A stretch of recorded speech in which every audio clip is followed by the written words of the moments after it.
핸들에 감을 때도 정렬을 한 상태에서 감아주셔야 돼요. 이 주먹으로 온 충격이 전완근이 이렇게 뒤에 받쳐져서 저항할 수 있도록 이렇게 손목을 보호할 수 있는 형태가 되는 거고, 창처럼. 전 창처럼이라고 좀 회원분들한테 설명 많이 드렸어요. 창처럼 이거 전체를 갖다 찌르는 겁니다. 그래서 어떤 체육관에서는 전완근으로 던져라, 팔꿈치로 던져라, 뭐 그런 말을 많이 해요. 안녕하십니까. 복싱 알려주는 링사이드 코리아 김관장입니다. 벙목 탈출 복싱단 두 번째 시간입니다.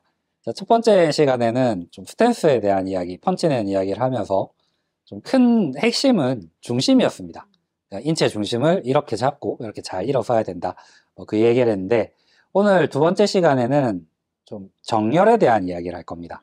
그 인체 그 부분마다 뭐 주먹, 전완근, 뭐 상완, 뭐 이런 부분마다의 정렬이 복싱에서 굉장히 중요합니다. 힘을 효율적으로 전달하는 근간이 되기도 하고, 그리고 부상을 막아주는 그런 거기 때문에 정렬에 대해서, 복싱과 정렬, 좀 약간 해부학적 접근을 해볼 겁니다. 오늘 하는 내용은 알아두시면 뭐 어떤 운동을 하시든지 간에 평생 써먹을 수 있는 기술이기 때문에 끝까지 봐주시고요. 구독, 좋아요 해주시고, 벙목 탈출 복싱단은 멤버십 회원분들 우선 공개입니다. 좀 멤버십 해주시는 그 고마운 분들을 좀 혜택을 좀 더 드리고자 그분들은 우선 공개로 바로바로 보실 수 있게 올려드리고 있고, 일반 회원분들은 시간이 좀 지나면 좀 공개가 됩니다. 뭐 아무튼 그런 겁니다. 시작합니다.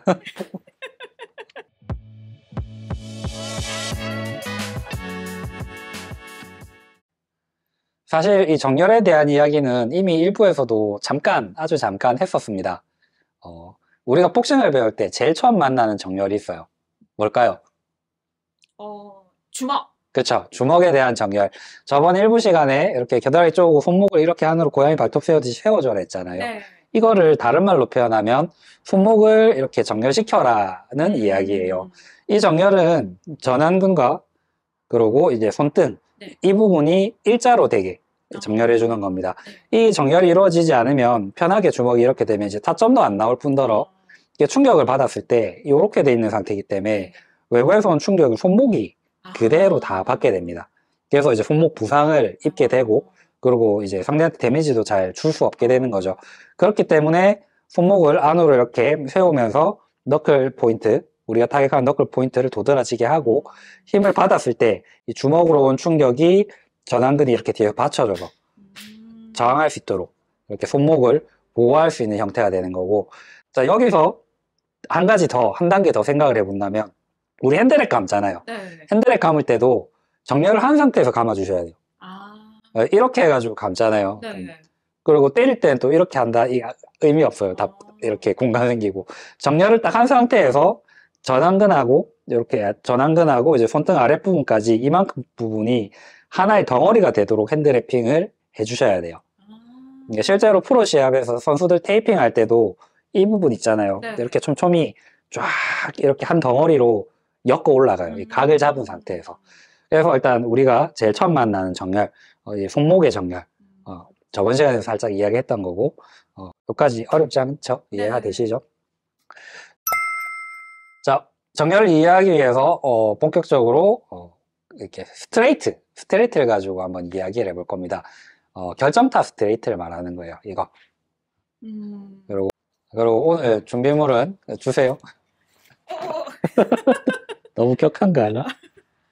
이번에 제가 영국 IDF에서 이 누아르 빵글러브 MMA 글러브를 엄청 가져왔습니다. 이게 다른 MMA 글러브보다 가격이 한 조금 10% 정도 비싸더라고요. 그래서 많이 안 가져왔는데 저번 주문 때 이게 다른 거보다 월등히 좋더라고요.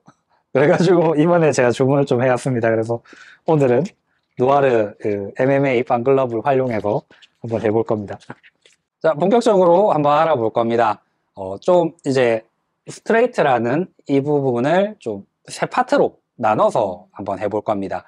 자, 첫 번째는 제가 방금 설명드렸던 이 주먹과 전완근의 정렬이죠. 네. 지금 이렇게 돼 있으면 주먹 따로 전완근 따로잖아요. 네. 근데 이렇게 되는 순간 이게 하나의 덩어리가 됐죠. 창처럼. 네. 전 창처럼이라고 좀 회원분들한테 설명을 많이 드렸어요. 네. 창처럼 이거 전체를 갖다 찌르는 겁니다. 네. 그래서 어떤 체육관에서는 전완근으로 던져라, 음. 팔꿈치로 던져라, 뭐 그런 말을 많이 해요. 네. 그거는 어떻게 깊게 들어가 보면 그 근본에는 손목하고 전완을 한 덩어리로 만들고 이거 전체로 상대를 타격해라는 그런 의미일 수도 있겠죠. 그래서 우리가 첫 번째 이 전완근 가지고만 타격을 해볼 거예요. 전완근을 의식하셔도 되고 뭐 팔꿈치를 의식하셔도 됩니다. 이거는 개인 차이기 때문에 해보시고 뭐 더 잘 된 쪽을 하시면 되고, 좀 피해야 될 거는 주먹으로 때리겠다 그런 느낌 있잖아요. 아. 그거는 이번 훈련에서는 좀 빼고 한번 해보세요. 네. 이렇게 정렬시킨 다음에 전완근으로 이걸 때려 넣는다. 그리고 주먹은 손목 각만 잘 잡아 넣는다. 뭐 팔꿈치로 던져서 전완근을 밀어 넣는다. 첫 번째, 그냥 이대로 그대로 그냥 팔만 이용해서 던지는 거예요. 근데 이것도 굉장히 중요한 이유가 펀치를 낼 때 처음부터 힘을 윽 주고 때리는 게 아니라 쑥 나가다가 빵 하고 순간 가속을 걸어서 힘을 얻잖아요. 야구 선수가 공을 훅 해서 막 뿌리는 것처럼 펀치도 훅 나가다가 퉁 하고 순간 가속을 하는 게 굉장히 중요합니다. 이때 사용되는 게 이 전완근, 팔꿈치 이런 부분이 사용이 되는 거죠. 그렇기 때문에 첫 번째는 이렇게 팔만 정렬을 잘한 상태에서 이렇게 때려보는 거. 이게 첫 번째입니다. 네. 두 번째는 이제 바로 할까요? 네. 괜찮아. 재밌어. 두 번째는 이때 우리가 집중할 부분은 여기 등 뒤에 견갑골입니다. 견갑골 이거 있잖아요. 어깨빵이라 그러죠?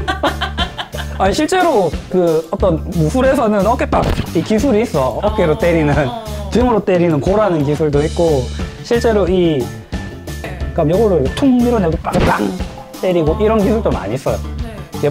근데 여기서 반대쪽 견갑골 있죠? 이거를 후견할 거예요. 이쪽으로. 확실히 라이트에서 정렬이 됐죠? 네. 이 상태에서는 레프트가 그대로 나갈 수 있죠. 네. 정렬과, 자, 마지막 세 번째는 골반을 쓸 겁니다. 보통 몸통을 쓰라고 얘기를 하죠. 몸통 쓰는 거 맞고 한데, 오늘은 좀 해부학적으로 좀 골격에 대한 이런 얘기를 하기 때문에 골반 중심으로 이야기를 해볼게요. 골반을 때려요. 이렇게. 심지어